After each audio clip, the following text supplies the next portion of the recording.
Halo teman-teman, kami dari kelompok 5. Pada kesempatan kali ini kami akan membahas sesuatu yang mungkin dari teman-teman masih kurang didengar, yang sangat asing bagi teman-teman tentunya, yaitu tentang apa sih? Ya, tentang susu ikan.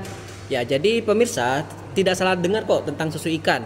Meskipun tergolong sangatlah baru di Indonesia, program susu ikan merupakan salah satu program yang sangat inovatif dan kreatif dari pemerintah, sehingga mulailah suatu ketertarikan pemerintah untuk menjadi suatu pusat perhatian banyak orang. Salah satunya pada program potensi susu ikan ini yang sangat besar untuk mendukung kesehatan masyarakat di Indonesia dan program ketahanan pangan nasional. Lalu apa sih sebenarnya susu ikan itu? Susu ikan itu adalah susu dengan bahan dasar ikan yang kemudian diformulasikan sedemikian rupa hingga mendapatkan nutrisi yang seperti susu pada umumnya kita konsumsi. Tujuan utamanya adalah mendapatkan sumber gizi baru yang kaya akan protein, omega 3, dan nutrisi lainnya. Jadi dengan kata lain, susu ikan ini diharapkan menjadi solusi pada masalah kekurangan gizi yang terjadi di wilayah Indonesia, khususnya di daerah-daerah yang terpencil. Nah, mungkin muncul beberapa pertanyaan nih, ikan apa saja yang bisa digunakan dalam pembuatan susu ikan? Secara umum, ikan yang biasa digunakan yaitu ikan patin, ikan sarden, ikan tuna, dan juga ikan kembung.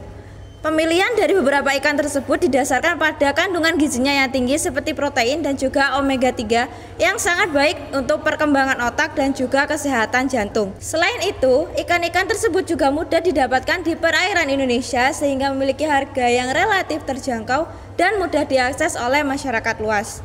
Jadi bagaimana nih? Apakah pemirsa tertarik untuk mengetahui lebih lanjut tentang susu ikan? Stay tune ya, karena dalam video ini kami akan membahas tentang proses produksi, manfaat gizi, dan potensi pengembangannya dalam konteks evaluasi gizi pangan.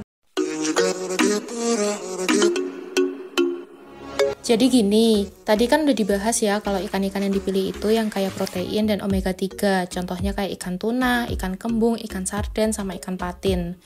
Nah, awal prosesnya itu namanya hidrolisis, alias ikannya dipanasin bareng enzim supaya proteinnya pecah jadi molekul kecil yang disebut dengan peptida. Tujuannya biar nutrisinya gampang diserap sama tubuh. Hasil akhirnya ini jadi pupuk protein yang namanya hidrolisat protein ikan atau biasanya disingkat dengan HPI. Menurut BRIN, istilah susu ikan ini dipakai buat produk yang berbasis HPI karena potensinya buat memenuhi kebutuhan protein dalam program gizi pemerintah. Susu ikan ini diusulin sebagai alternatif protein buat ningkatin gizi masyarakat. Tapi sayangnya, pengembangan produk ini masih terkendala karena enzim protease yang dipakai buat hidrolisis masih harus impor dari luar negeri. Indonesia udah punya pabrik HPI pertama nih di Pekalongan, Jawa Tengah. Kementerian Kelautan dan Perikanan bangun pabrik ini pakai ikan rucah buat diolah jadi tepung protein. Nggak cuma susu ikan aja kok, tepung protein ini bisa dijadiin camilan sehat kayak cookies. Untuk target produksinya 100 ton per bulan. Jadi pabrik ini diharapkan bisa bantu penuhin kebutuhan protein masyarakat Indonesia. Tapi sebenarnya proses bikin susu ikan ini lebih ribet daripada susu sapi. Jadi orang-orang perlu diedukasi soal manfaatnya. Penyesuaian rasa juga penting nih biar banyak yang suka dan harus diperhatiin juga buat yang alergi pada protein ikan. Penggunaan HPI aman kok buat yang alergi pada protein ikan karena protein ikannya udah dipecah jadi peptida kecil yang lebih gampang dicerna dan lebih aman buat yang punya alergi. Intinya nih, dengan kandungan gizinya yang melimpah, susu ikan diharapkan bisa bantu ningkatin asupan protein masyarakat Indonesia, terutama buat dukung program pemerintah atasi masalah gizi kayak stunting. HPI ini punya potensi besar bantu cegah stunting karena kandungan asam amino esensialnya kayak lisin dan leusin yang penting buat pertumbuhan anak. Udah ada penelitian juga yang nunjukin kalau anak stunting sering kekurangan asam amino esensial yang bisa dibantu dengan suplemen HPI atau susu ikan. Jadi walaupun ada tantangan, susu ikan punya potensi besar jadi pilihan protein tambahan buat masyarakat. Pastinya sesuai dengan kebutuhan masing-masing ya. Kalau kalian masih kepo soal susu ikan, stay tune aja ya, karena di next video ada wawancara sama ahli gizi yang bakal ngebahas lebih lanjut tentang susu ikan.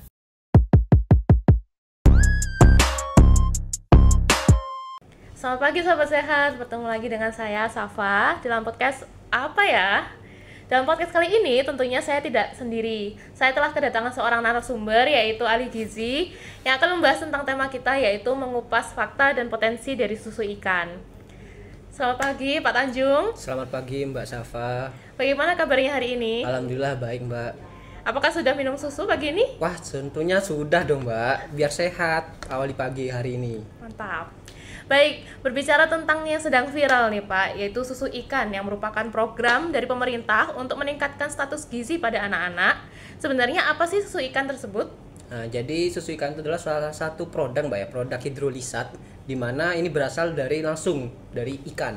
Nah, yang mana susu ikan juga ini dari turunannya itu merupakan suatu hasil dari ekstraksi dari ikan.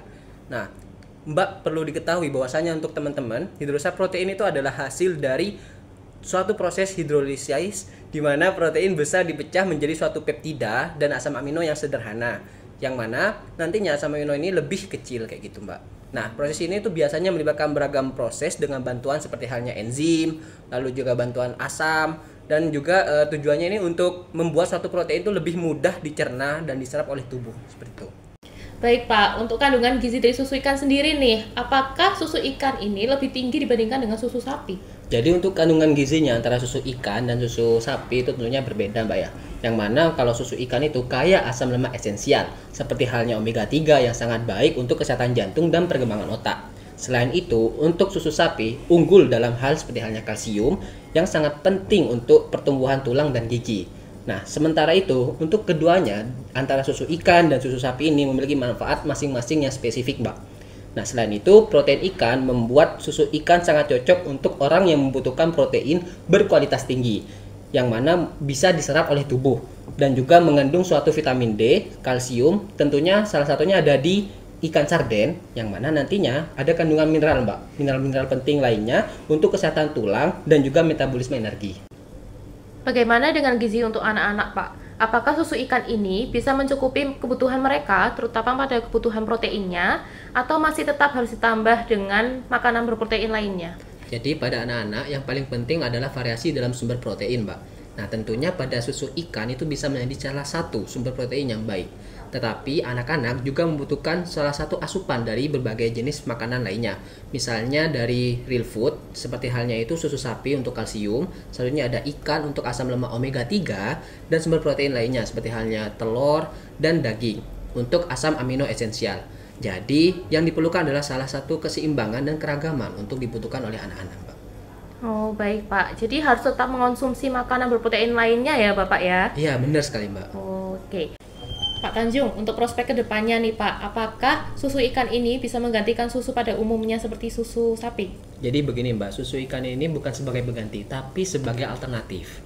Nah, susu sapi itu salah satu real food dengan sedikit proses, seperti halnya pasteurisasi. Sedangkan untuk susu ikan melalui proses pengolahan lebih lanjut, yang mengubah bentuk alaminya. Jadi, bukan untuk menggantikan susu sapi, melainkan untuk menambah variasi sumber gizi. Baik, jadi hanya menambah variasi sumber gizi saja ya Bapak? Iya, benar sekali Mbak. Oke, lalu untuk kasus yang masih belum terselesaikan nih, yaitu stunting. Bagaimana menurut Pak Tanjung mengenai kasus ini? Jadi untuk kasus stunting memang benar membutuhkan asupan protein Mbak. Tetapi itu tidak berarti hanya susu saja yang diperlukan. Ada banyak sumber protein yang lainnya yang mudah didapat dan terjangkau, seperti halnya real food yang sudah saya jelaskan tadi. Nah, program penjagaan stunting harus memprioritaskan aksesibilitas dan keberagaman sumber protein daripada bergantung pada produk olahan tertentu, Mbak. Baik. Jadi kesimpulannya, susu ikan ini bisa jadi pelengkap, tapi bukan satu-satunya solusi untuk kebutuhan gizi ya, Pak? Benar sekali, Mbak. Jadi susu ikan ini bisa menjadi salah satu opsi dalam pola makan masyarakat. Tapi jangan lupa bahwa keragaman sumber protein itu sangat penting untuk pola makan yang sehat dan seimbang, Mbak. Baik Pak, terima kasih banyak atas penjelasannya yang sangat informatif ini, yang pastinya membantu kita dalam memahami lebih baik tentang susu ikan dan bagaimana seharusnya kami sebagai masyarakat awam memilih secara bijak sumber gizi yang tepat untuk dikonsumsi. Baik pemirsa, tidak terasa sampai di penghujung acara. Terima kasih kepada Bapak Tanjung atas waktunya. Sampai bertemu di lain waktu, tentunya dengan tema podcast yang menarik lainnya. See you next time, bye-bye. Demikian pembahasan kami tentang program susu ikan di Indonesia.